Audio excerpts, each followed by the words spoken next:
Hey! Hey! Where do you think you're going, Blackie? A black man in a Henley looked up from the reception desk. Coffee splattered across his chest before he could answer. On purpose. The white manager slammed his empty mug on the counter. Uneducated fool! No trash for you here! Get out! The black man looked down at the coffee soaking his shirt. Looked back up. Barely a whisper. You should think again. The manager's lips curled in disgust. Think again about what? Calling the cops? That's what happens to thugs like you. He leaned closer. People like you make my skin crawl. The lobby fell silent. 20 people watched. No one moved. That arrogance will be over in 60 seconds. Oh. He has no idea. The man he just drenched in coffee will make him regret this for life. Let me take you back to that morning. 3 hours before the coffee, before the slurs, before the lobby turned into a courtroom. Byron Ingram woke up at 5:30 a.m. No alarm. His body had kept the same rhythm for 20 years. He swung his legs off the bed, feet pressing into cool hardwood floors. Through floor-to-ceiling windows, the city skyline blushed pink and gold against early light. His penthouse was quiet. Clean lines, warm wood, a single framed photo on the nightstand. His late mother, standing outside the barber shop she ran for 31 years in a neighborhood most people in this zip code had never driven through. Byron walked to the kitchen, ground his own beans, poured it slow into a plain white mug. No housekeeper, no personal chef, no assistant waiting by the door. That was Byron, the kind of rich that didn't need an audience. He sat at the kitchen island, scrolling through the Wall Street Journal on his tablet. Checked 3 emails, read 2 market reports. Then opened the document he'd been waiting 6 months to see. The final acquisition agreement for Crestfield Industries. Let me tell you about Crestfield. On paper, impressive. A mid-sized logistics and commercial real estate firm. 1,200 employees across 3 states. A gleaming headquarters tower downtown with a marble lobby and a corporate logo the size of a car. But behind that polished glass, Crestfield was bleeding out. 2 straight years of losses. Outdated operations nobody bothered to fix. Leadership more interested in protecting corner offices than saving the business. The board saw the writing on the wall and quietly started looking for a buyer. They found Byron Ingram. His firm, Apex Venture Capital, managed a portfolio worth north of $800 million. Byron didn't inherit a single cent. Scholarship kid, state school. First job out of college was answering phones at a brokerage firm where nobody looked like him. 20 years later, he owned the firm that rejected his very first application. That morning at 6:45 a.m., Byron signed the final papers from his kitchen island. Wire transfer confirmed. Every share of Crestfield Industries, every floor, every desk, every contract, now belonged to him. He closed the tablet, took a long sip of coffee. Done. But Byron didn't pick up the phone, didn't send a company-wide email, didn't roll up in a motorcade with lawyers and cameras. Instead, he did something unexpected. He decided to walk into the building alone. No suit, no entourage, no name tag. Just a Henley shirt, clean jeans, and a watch only people who knew watches would recognize. He wanted to see Crestfield as it really was, not the version that performs for the new owner, the real one, the Tuesday morning version when nobody important is watching, or at least when they didn't think anyone important was watching. Byron pulled into the parking garage at 8:15 a.m., took the elevator down and stepped into the lobby. It was everything corporate America loves to display. Polished marble floors reflecting overhead lights like still water. A reception desk stretching wide enough to land a small plane. The Crestfield logo on the back wall in brushed silver, each letter the size of a dinner plate. Morning rush in full swing. Employees streaming through turnstiles, badges swinging from lanyards, coffee cups in hand, small talk bouncing off high ceilings. Byron walked in calmly. No badge, no briefcase, just a slim leather portfolio under his arm. He approached the front desk. Patricia Coleman, late 40s, polished nails, reading glasses on her nose, looked up with a smile. Polite. But her eyes did that quick scan. Henley, jeans, black skin. The smile stayed, but it tightened. "Good morning. How can I help you?" "I'm here to see Elliot Graves. He's expecting me." Patricia typed into her system, scrolled, frowned. "I'm not seeing anything under. Could you spell your last name?" "Ingram. Ingram. More scrolling. The appointment was logged under a confidential acquisition code Patricia had no clearance to see. "I'm sorry, sir. Let me check with his office. Would you mind waiting?" Byron nodded. "Of course, take your time." He stepped aside, stood near the tall windows, hands in his pockets, patient, still, watching the lobby move around him like a river past a stone.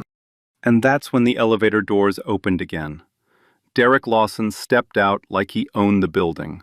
Phone to his ear, voice loud enough for the whole lobby, coffee mug gripped in his free hand. The kind of manager who turned every entrance into an announcement. He ended the call mid-sentence, because he spotted something. A black man, casual clothes, no badge, standing alone in his lobby. Derek's eyes narrowed, his jaw tightened, his chin lifted, and he started walking straight toward him. Derek Lawson didn't introduce himself, didn't ask Patricia what was going on, didn't even slow his stride. He walked straight up to Byron, like a man approaching a stray dog that had wandered into his front yard.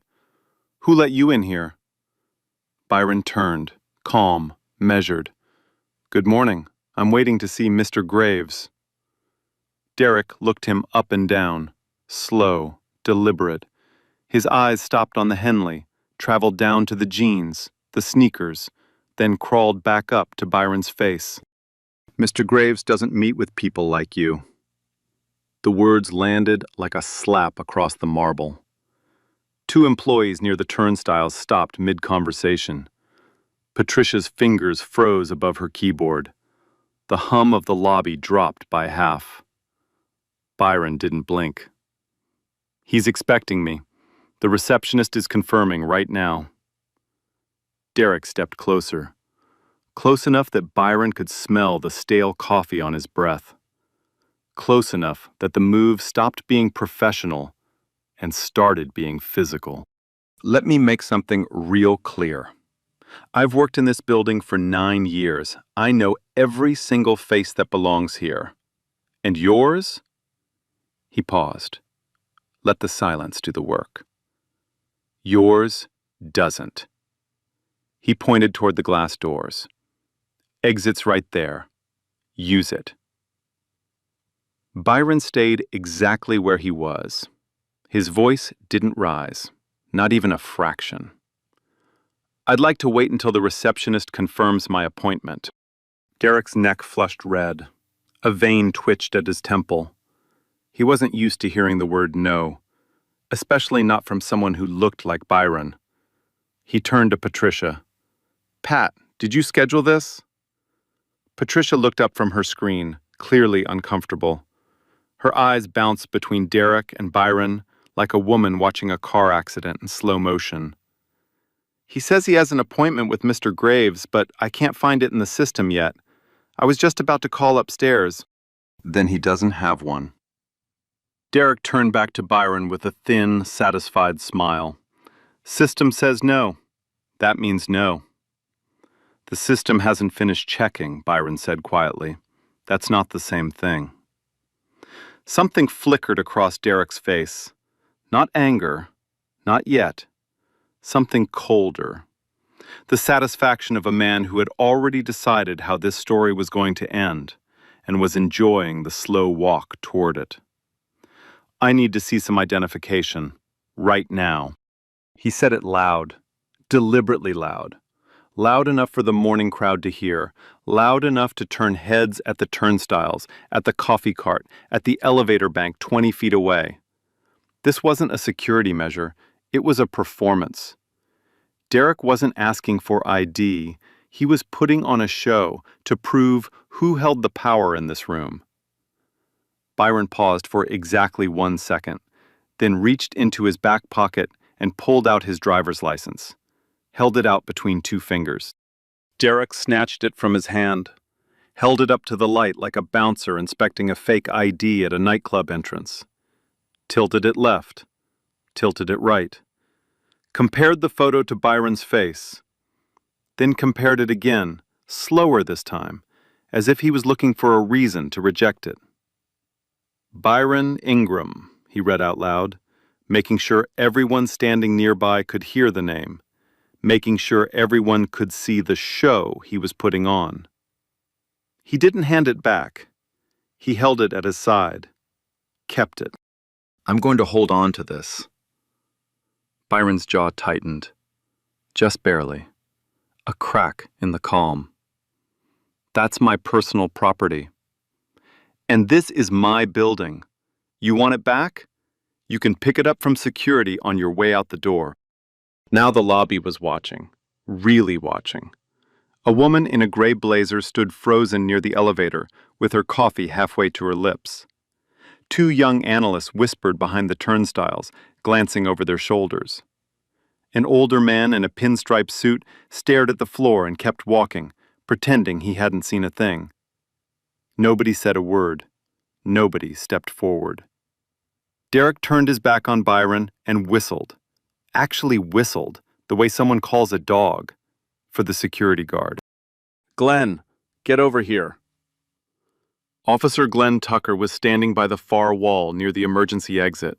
Mid-40s, stocky build, buzz cut, hands clasped in front of him. He walked over with the reluctant pace of a man who already knew something wrong was happening, but didn't have the courage to name it. What's going on, Derek? Derek jerked his thumb toward Byron. Keep an eye on this one. No appointment, no badge, no business being here. Something's off about him. Glenn looked at Byron. Byron looked back. Their eyes met for a full second. Glenn saw exactly what Derek refused to see. A composed, quiet man standing still with his hands at his sides. Not a threat. Not aggressive. Not even tense. But Glenn didn't say that. Yes, sir. He stepped into position 2 feet behind Byron, like a shadow, like a guard. Byron felt it. The presence behind him. The weight of being watched, monitored, suspected. Not for anything he had done. Not for anything he had said. For how he looked while standing in a marble lobby wearing the wrong clothes and the wrong skin. He had felt this before. Different building, different city, different man standing in front of him. But the same exact script, word for word. Derek wasn't done. Not even close. He turned back to Byron and crossed his arms, planted his feet wide. The posture of a man building a wall out of his own body. Let me ask you something. Who sent you here? Are you a delivery guy? Some kind of courier service? Because if somebody handed you an envelope to drop off, you give it to the front desk and you leave. That's how it works here. Byron looked at him steadily. I'm not a delivery person. Then what exactly are you? I told you. I have a meeting with Elliot Graves. Derek laughed. Short, sharp, ugly. The kind of laugh designed to make the other person feel small. Elliot Graves is the CEO of a $400 million company. He doesn't sit down with guys who wander in off the street, looking like they're here to unclog a toilet. The words echoed off the marble walls and hung in the air. A young black woman standing near the coffee cart set her cup down slowly on the counter. Her hand was trembling. Not from fear, from the kind of anger she had learned a long time ago to keep sealed behind her teeth. Across the lobby, near the service corridor, a black mailroom worker in his early 30s stood gripping the edge of his delivery cart. His jaw was clenched so tight the muscles in his neck stood out like ropes. He had seen Derek pull this routine before. Different target, same exact playbook. Patricia remained behind her desk, with one hand resting on the telephone. She could call upstairs right now. She could end this entire scene in 30 seconds with a single phone call. But Derek was her boss's boss. And Derek was still talking. "You know what, Patricia? Don't bother calling up. I've seen enough." He turned to Byron one final time, stepped in close. So close their chests were almost touching. Close enough that his breath hit Byron's face with every word. "I don't know what hustle you're running here, pal. Maybe you're casing the building. Maybe you're here to lift somebody's laptop. Maybe you're just lost. But let me spell it out for you real slow, in a way even you can understand." He pointed at the glass doors, fingers steady, eyes cold. "You don't belong here. Not in this lobby, not on this floor, not anywhere in this building. Take your little folder, turn around, and crawl back to whatever hole you came from, before I have Glenn put you in cuffs and drag you out in front of everyone." Byron didn't move, didn't flinch, didn't look away. He stood there and absorbed every single word like a man standing in a downpour, letting it hit, letting it roll off, choosing, deliberately, consciously, not to react. Not because he couldn't, because he was already 3 moves ahead, and Derek Lawson had absolutely no idea that he was playing a game he had already lost. The clock on the wall behind Patricia read 8:24 a.m. Byron had been inside the building for exactly 9 minutes. And the worst part of this morning hadn't even started yet. Derek should have walked away. Any reasonable person would have. The man had shown his ID. He'd stated his business. He was standing quietly in a public lobby, bothering absolutely no one. But Derek Lawson wasn't a reasonable person. He was territorial. And the fact that Byron hadn't flinched, hadn't begged, hadn't cowered, hadn't shown even a flicker of submission was eating him alive from the inside out. So he escalated. "What's in the bag?" Byron looked down at the slim leather portfolio tucked under his arm, then back at Derek. "Personal belongings." "Open it." "No." The word hung in the air like a grenade with the pin pulled. 2 employees near the elevator bank exchanged nervous glances. Glenn shifted his weight behind Byron, the leather of his duty belt creaking in the dead silence. Derek's nostrils flared. He took one deliberate step forward. "I said open it. We've had theft issues in this building, company laptops walking out the front door, equipment disappearing from supply rooms overnight. You show up out of nowhere with no badge, no appointment, carrying a bag that nobody here can verify. You understand how that looks, right?" Byron's voice stayed level, quiet as a still lake on a windless morning. "You have no legal right to search my belongings, and you know that. I have every right to protect this company's property. It's not your property to protect." Something dangerous moved behind Derek's eyes, a flash of heat that tightened every muscle in his face. He turned to Glenn and snapped his fingers like he was summoning a waiter. "Glenn, standard protocol. Check the bag." Glenn hesitated. You could see the war playing out behind his face. The pause, the dry swallow, the slight tremor in his hand as he reached forward. He knew this wasn't standard anything. There was no protocol that authorized searching a visitor's personal belongings without probable cause. But Derek was staring at him with the kind of look that promised consequences. A look that said, "Do what I tell you, or you're the next problem I solve." Glenn stepped forward. "Sir, I apologize. Would you mind if I just took a quick look?" Byron studied Glenn's face for a long moment, saw the conflict swimming in his eyes, saw the shame buried just underneath the pressed uniform and the polished badge. Then he unzipped the portfolio and held it open. Inside, a tablet, a pen, a leather-bound notebook with a silver clasp. Nothing else. Glenn peered in, looked again. His shoulders dropped half an inch. "It's clean, Derek. There's nothing in here. Give me that tablet." Derek reached past Glenn and snatched the tablet from the portfolio before Byron could react.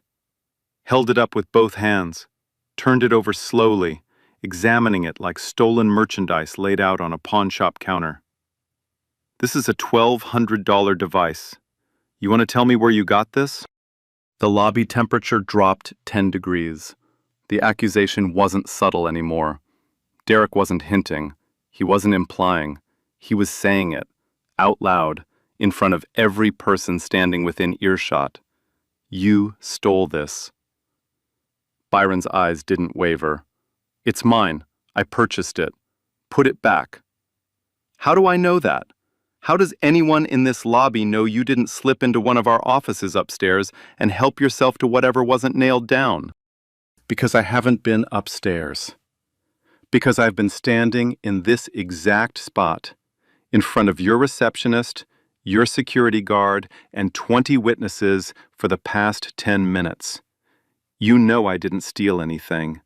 You just don't care." Derek's grip tightened on the tablet. For a brief, violent second, it looked like he might hurl it across the floor. Instead, he dropped it back into the portfolio with a heavy thud that made Patricia flinch behind the reception desk. "Don't get smart with me, boy." Byron zipped the portfolio shut. His hands were perfectly steady. But if you looked closely, truly closely, you could see the muscle along his jawline working. A slow, grinding clench. The only visible sign that underneath that granite surface, a furnace was building pressure. Derek pivoted to face the lobby, raised his voice so every single person in earshot could hear him clearly. "Folks, I want to apologize for this little disruption. We're dealing with an unauthorized individual who has refused to cooperate with building security. We'll have this wrapped up shortly." He delivered it like a flight captain addressing passengers during mild turbulence. Measured, professional, almost bored. Except Byron wasn't turbulence. He was a human being. A man being publicly stripped of his dignity, one layer at a time, in a room packed with people who could see exactly what was happening. And every single one of them chose to stare at their shoes. Derek turned back, and this time he closed the distance completely, chest to chest, using every inch of his 6'2" frame to tower over Byron like a wall of hostility. "I have been patient with you, more patient than you could possibly deserve." Byron didn't retreat, didn't tilt his chin, met Derek's glare at point-blank range, eye to eye, breath to breath. "You call this patience? I call this a courtesy. Because where I come from, when a man tells you to leave, you leave. But I guess they don't teach that kind of respect where you come from, do they?" "And where exactly do you think I come from?" Derek smiled. The ugliest smile Byron had ever seen in his life.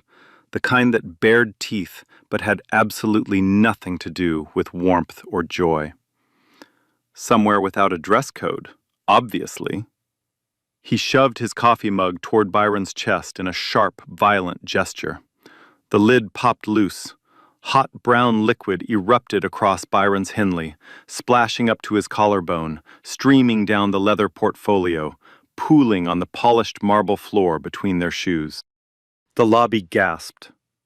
A single, collective intake of breath from 20 different mouths at the same time. Patricia shot up from her chair so fast her reading glasses slid off her nose. Glenn lurched forward a half step, then froze, paralyzed somewhere between duty and cowardice. The young black woman at the coffee cart pressed both hands over her mouth. The mailroom worker's knuckles had gone bone white around his cart handle. His whole body was rigid, trembling with a fury he couldn't afford to release. Derek looked down at the dark stain spreading across the marble like a slow-moving flood. Looked at Byron's soaked shirt clinging to his chest. Looked up at Byron's face. And smirked. Oops. One word. One single, mocking syllable. No apology, no concern, no shame. Just that smirk. That sickening, self-satisfied smirk, hanging on his face like a trophy. Maybe if you'd left when I told you, that wouldn't have happened. Byron looked down, watched the coffee drip from his shirt onto the marble floor. 1 drop, 2 drops, 3. Each one striking stone with a tiny, precise sound that in the dead silence of that lobby hit like a drumbeat. He looked back up at Derek, said nothing. Took one slow, controlled breath through his nose, let it out through barely parted lips, and the entire lobby held its breath with him. Now, here's a detail that matters more than anything else in this scene. A detail that Derek Lawson, in all his swaggering arrogance, never once thought to consider. In the upper right corner of the lobby ceiling, tucked discreetly behind a dark glass dome no bigger than a grapefruit, a security camera sat quietly recording. It had been capturing footage since the moment Derek first raised his voice. Every word, every accusation, every gesture, every single drop of coffee. All of it, stored in crystal clear high definition with a running timestamp in the bottom corner of the frame. Derek never looked up, not once. Byron did. He had clocked that camera within 30 seconds of entering the building. Because Byron Ingram didn't react to situations, he documented them.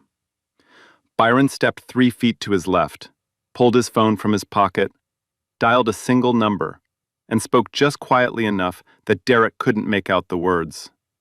Naomi, I'm in the Crestfield lobby. Bring the full acquisition file.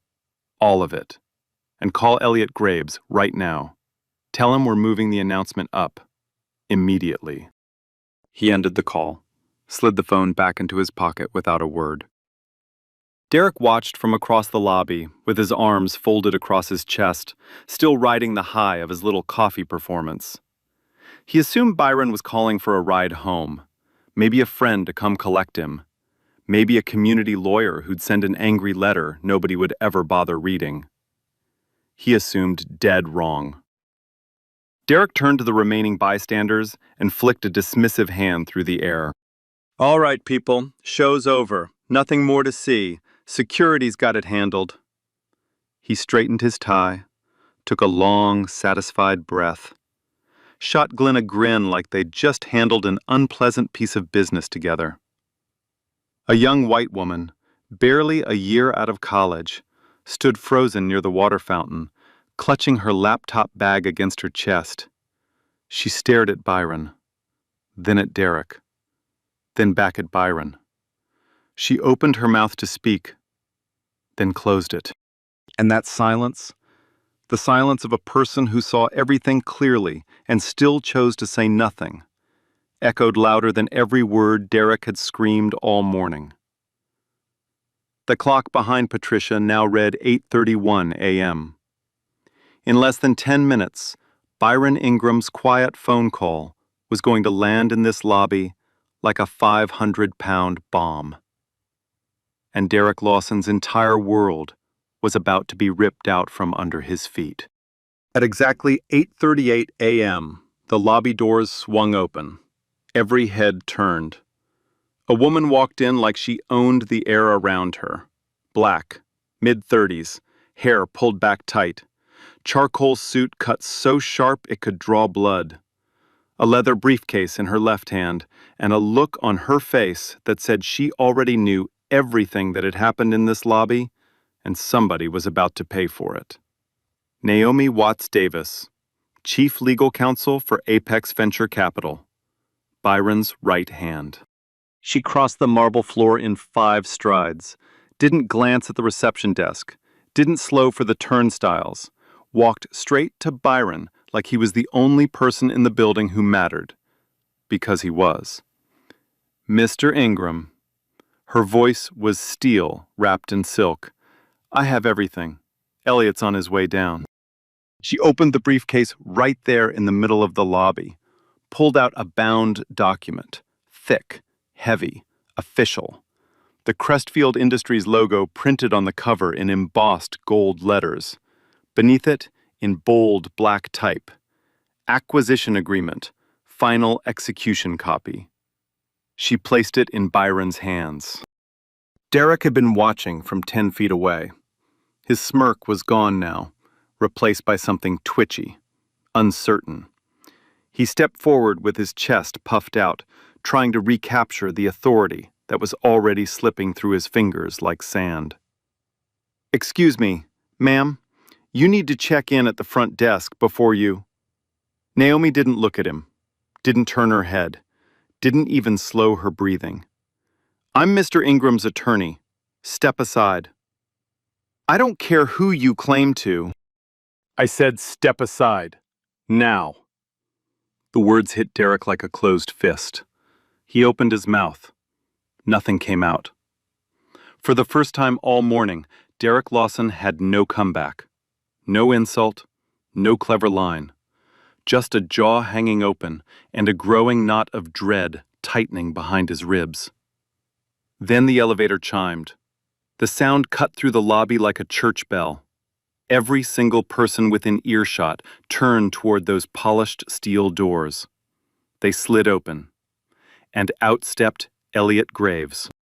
62 years old, silver hair combed back, navy suit, white pocket square, shoes polished to a mirror shine. The outgoing CEO of Crestfield Industries, the man whose name was etched into the plaque on the boardroom wall. The man every single employee in this building had seen in company-wide emails, quarterly town halls, and holiday party speeches for the past 11 years. Everyone knew that face. Everyone. Including Derek.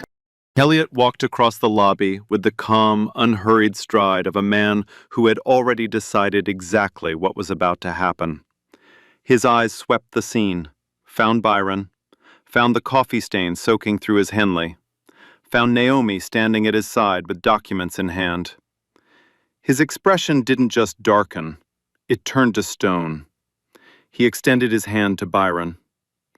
Byron, I'm deeply sorry to have kept you waiting. Byron shook it, firm, brief. Elliot. Elliot's gaze dropped to the coffee stain again. His voice went quiet. Dangerously quiet. The kind of quiet that made the air in the lobby feel 10 degrees colder. What happened here? Byron glanced at Derek. Just a glance. Light. Almost casual. Mr. Lawson was kind enough to welcome me this morning. In his own way. Elliot turned to face Derek. Full body. Square shoulders.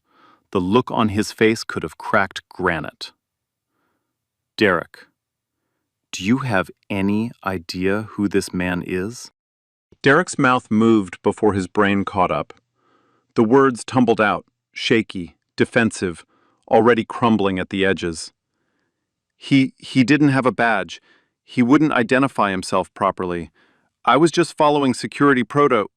This is Byron Ingram. Elliot said the name like he was reading a verdict.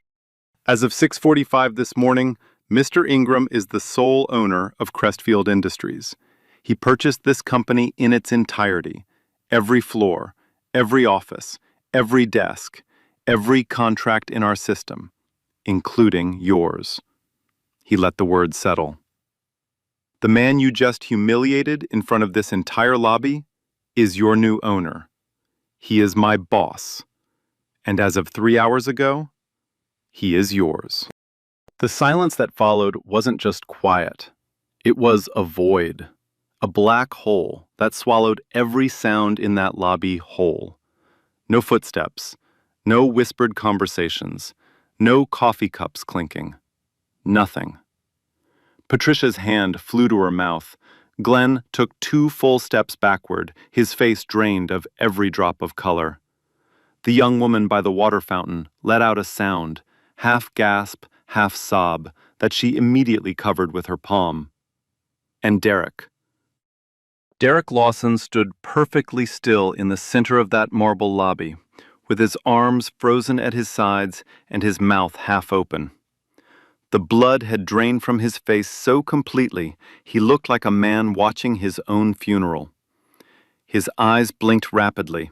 His lips moved, but no words came. The arrogance, the swagger, the sneering superiority that had filled this lobby for the past 20 minutes, all of it evaporated in a single, devastating instant. Gone. Every last trace of it. Gone. Byron looked at him. Not with rage, not with triumph, with something far worse. Calm. Total, unshakable calm. I came here this morning to meet the people who make this company run, to listen, to learn their names, to shake their hands. He paused, let the silence hold. Instead, I was interrogated, searched, accused of theft, called a thug, and had coffee thrown on me in my own building. He took 1 step closer to Derek, just one. We're going to have a very different kind of conversation now. Derek's legs moved before his brain could form a complete thought. He stumbled forward, hands rising like a man trying to stop a train with his palms. Mr. Ingram, sir, this is a misunderstanding. I was just doing my job. I was protecting the building. I had no way of knowing. Knowing what? Byron's voice was low, every syllable measured like a surgeon placing a scalpel. Knowing that a black man in your lobby might actually own the company? That never crossed your mind? Not once? Derek's mouth opened, closed, opened again. He looked like a fish pulled from water, gasping at air that couldn't save him. The coffee, that was an accident, I swear. My hand slipped. Your hand slipped. Byron repeated the words slowly, letting them hang where everyone could examine them. After you demanded my ID. After you had security search my bag.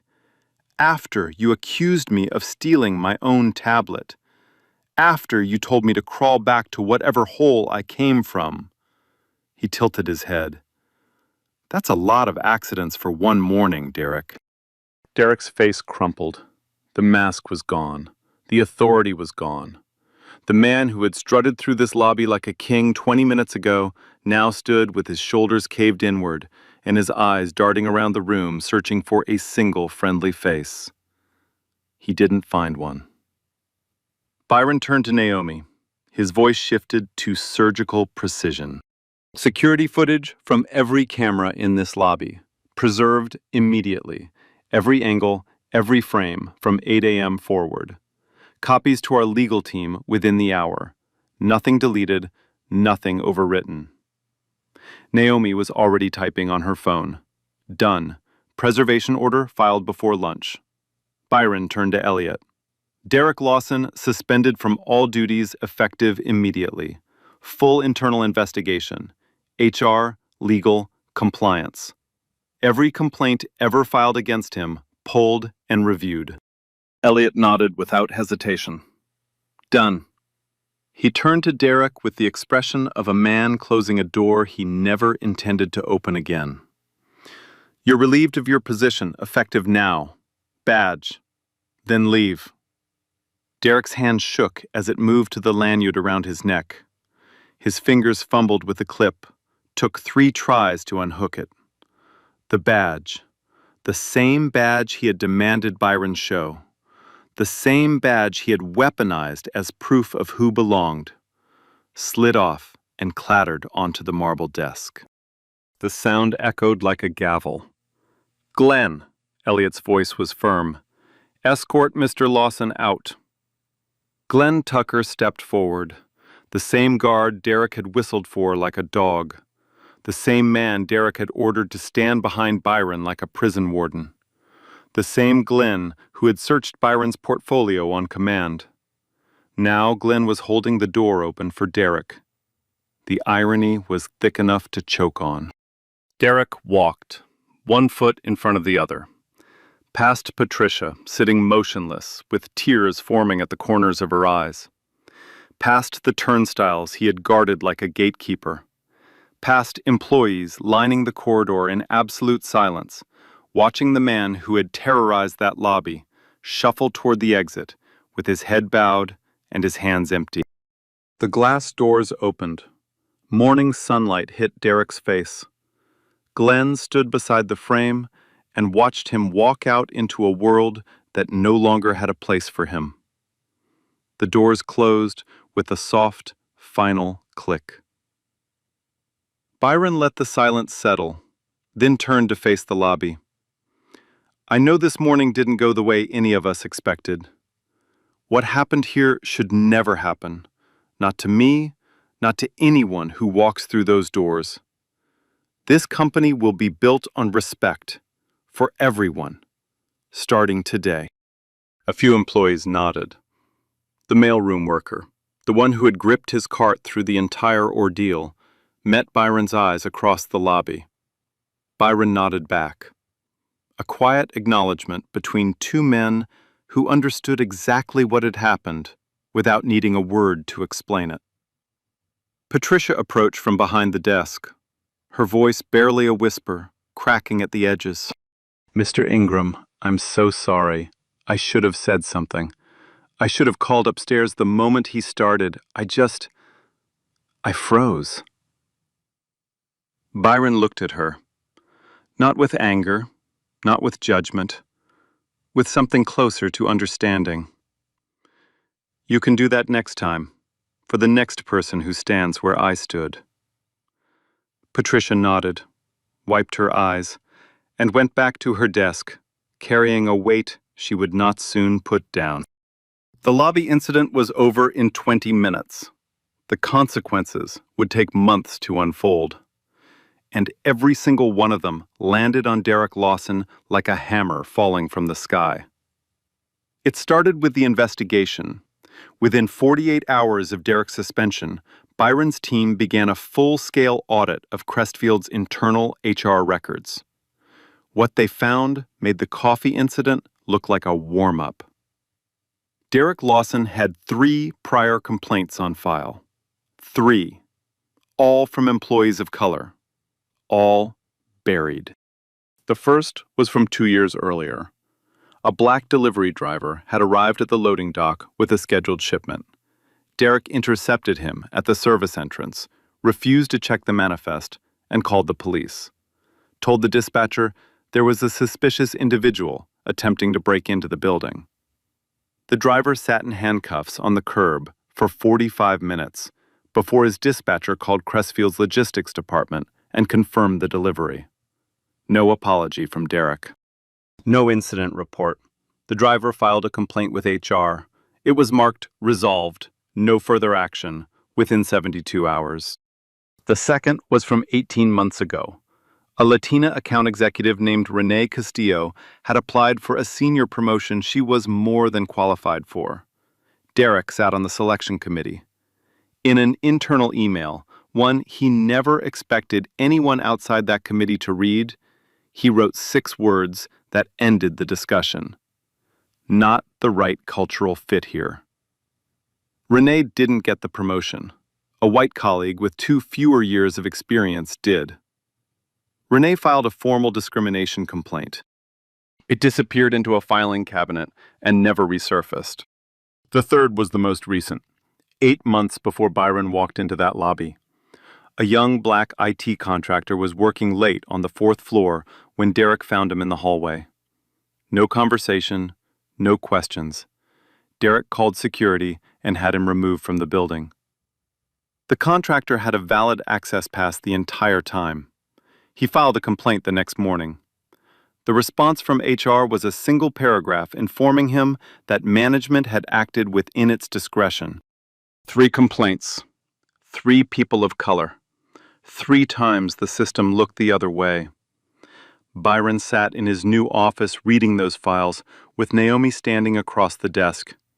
He closed the last folder and set it down slowly. This wasn't a one-time incident. This was a pattern, and this company protected it. Naomi nodded. Every single time. Then the footage leaked. Nobody knew exactly who did it. The internal investigation would later narrow it down to a mid-level IT employee who had access to the security server. But by the time they identified the source, it was already too late. The clip was everywhere. 43 seconds of high-definition lobby footage. Derek Lawson snatching Byron's ID. Derek jabbing his coffee mug into Byron's chest. The splash. The smirk. And, captured with perfect clarity on the overhead microphone, that phrase. People like you make my skin crawl. The video hit social media on a Wednesday afternoon. By Thursday morning, it had 6 million views. By Friday, it was on every major news network in the country. Local reporter Renee Foster broke the story first, with a headline that burned across every screen in America. New owner humiliated by his own manager on day 1. The interviews came fast, civil rights attorneys dissecting the footage frame by frame on cable news panels. Workplace discrimination experts explaining how incidents like this happen every day in corporate lobbies across the country, except most of them never get caught on camera. Former Crestfield employees came forward, one by one, then in groups. People who had worked under Derek for years and never had the power or the platform to say what they'd experienced. Now they did, and they talked. Derek hired a lawyer, released a public statement through his attorney calling the incident an unfortunate misunderstanding blown out of proportion by social media. He claimed the coffee was an accident. He claimed he was following standard security procedures. He claimed he had no idea who Byron was. The footage said otherwise, and the internet wasn't interested in his excuses. The legal consequences came down like a collapsing building. Byron's legal team, led by Naomi, filed a formal criminal complaint. The coffee throw, captured clearly on camera, unmistakably deliberate, was charged as simple assault. Derek was arrested on a Tuesday morning at his home, cameras waiting on the sidewalk, because someone at the courthouse had tipped off the press. Simultaneously, Naomi filed a civil lawsuit on behalf of the 3 previous victims, whose complaints had been buried. The suit named Derek individually and Crestfield's former HR leadership for institutional negligence. The court proceedings lasted 11 weeks. Derek's attorney tried every angle, claimed the complaints were exaggerated, claimed the footage lacked context, claimed Derek had an exemplary record prior to the incident. The judge wasn't impressed. Derek was found liable on all civil counts, ordered to pay restitution to each of the 3 prior victims. His criminal case resulted in a suspended sentence, 200 hours of mandatory community service, and court-ordered anti-bias training that would last 18 months. Crestfield terminated him with cause. He forfeited his severance package, his stock options, his pension. 9 years of accumulated benefits, gone in a single ruling. His name became unsearchable in professional circles without the footage appearing in the first 3 results. No company in the logistics industry would touch him. His career, the one he had spent 9 years building behind that marble desk and those glass turnstiles, was finished. But Byron didn't stop at Derek. Punishment without reform is just revenge. Byron wanted something bigger. He dismantled Crestfield's entire HR infrastructure and rebuilt it from the ground up. Mandatory anti-discrimination training for every employee, every quarter, no exceptions. An independent ombudsman office with direct reporting access to the CEO, not buried inside the department it was supposed to oversee. An anonymous whistleblower system that guaranteed protection from retaliation.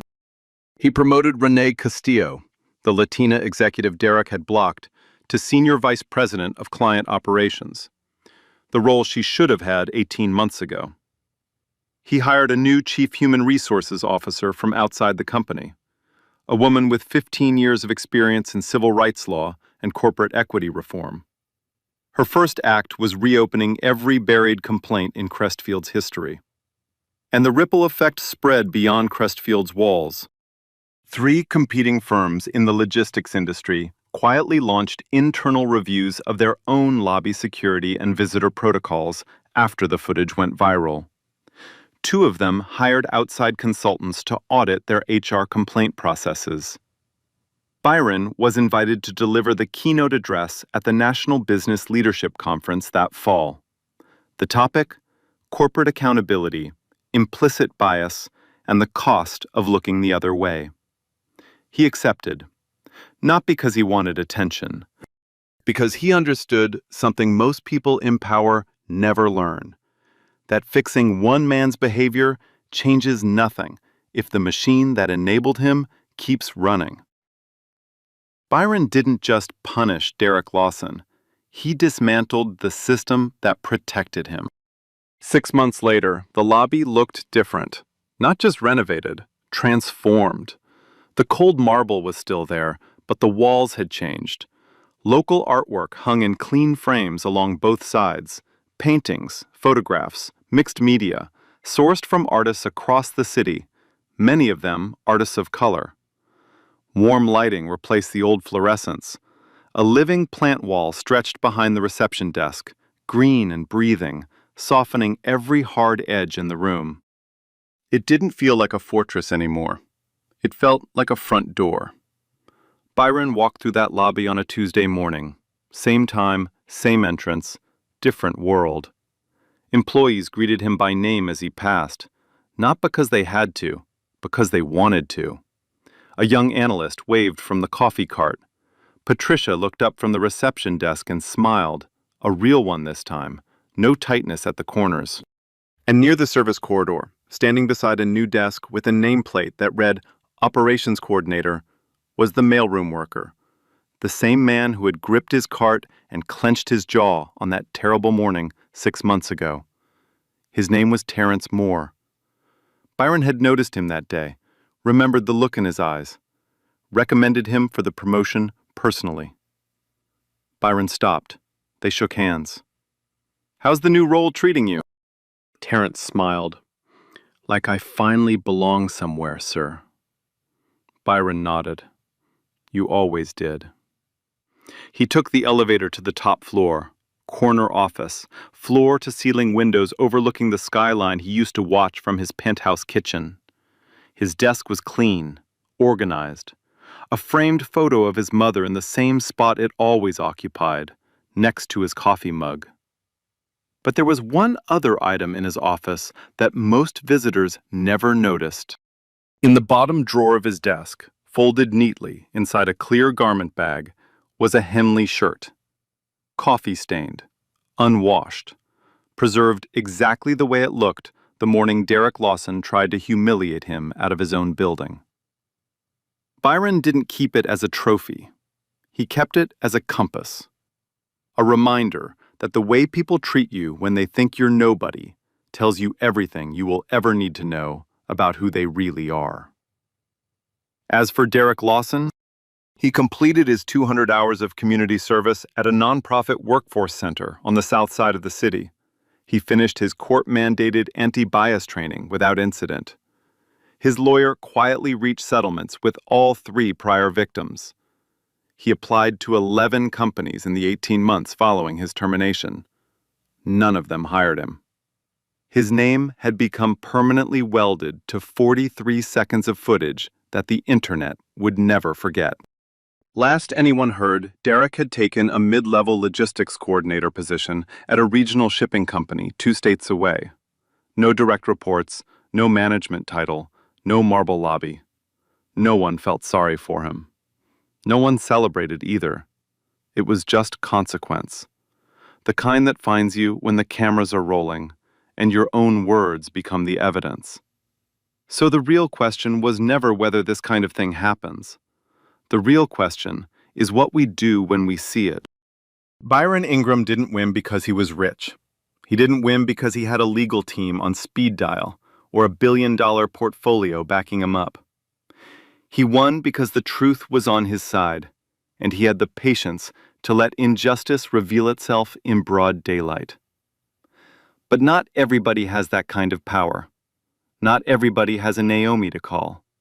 Not everybody has a camera in the ceiling recording every word. That's exactly why it matters. How you treat the person standing in front of you when you don't know their story, when you don't know their name, when you have no idea what they carry in their pocket or their past. So let me ask you this. What would you have done if you were standing in that lobby? Would you have spoken up? Would you have stayed silent? Be honest with yourself, because that answer says more about who we are than any story ever could. If this one hit you somewhere, drop a comment. Tell me what you would have done. And if you know someone who needs to hear this story, share it. Hit that subscribe button so you don't miss the next one.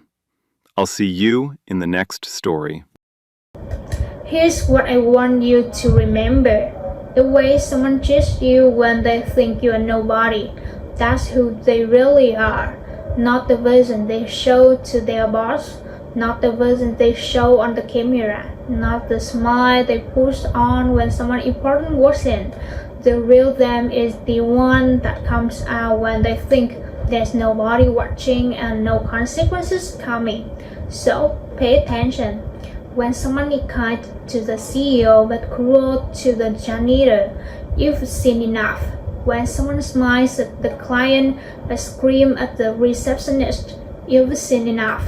When someone only shows respect to people who can do something for them, you've seen everything you need to see.